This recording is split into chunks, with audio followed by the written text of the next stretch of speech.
well, there's a lot of things that we got to take care of on our end, and certainly holding on to the football. I think they're number one in the country in turnover margin.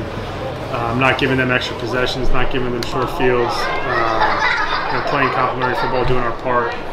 Ohio State's a long time ago. We were a completely different team now than we were then, and we want to try to highlight our strengths and make sure we do some things that can give us a chance to move the ball and score some points. I have a ton of belief in our defense. Obviously, they've been playing great all year, so we'll see how the game flows. But we're always eager to play complementary football. Marcus mentioned that he picked your brain about USC earlier this week. I guess what makes this trip challenging outside of schematics and all that?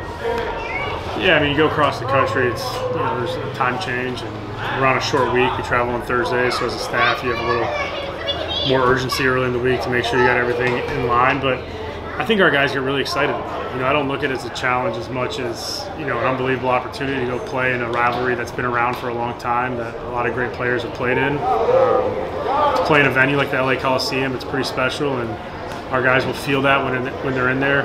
It's bizarre to me. We haven't played there since 2018. It just feels weird to not have a bunch of guys here that are used to playing there. So we want to make sure they understand what the rivalry is. But at the end of the day, you got to go play a football game. When I told them today, when the clock starts, you get in between those lines. It's just like every other one you've played in. You got to do the same things to have success, and you can't emotionally get too caught up in where you are.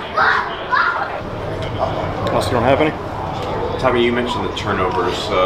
They give up points, but they also obviously are really, really good at forcing turnovers. What's the balance there as an offensive coordinator between going for it but also being smart to not allow that to happen? Yeah, you just got to have trust in your guys. You can't give them anything cheap. They've got some really good plays.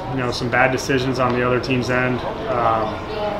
We want to stay aggressive. We're not gonna hold ourselves back with fear of turning the ball over. We just got to trust our guys, trust their preparation, and allow them to make the right decisions. They've given up points, and a little bit that's misleading. A lot of those points are late in games when they're up and rolling, and teams are kind of in 2-minute mode, trying to play a little bit of catch up. So they're a talented defense, and schematically, Grinch does a really nice job. So we got to make sure, like I said, our details are lined up and that we're ready to go.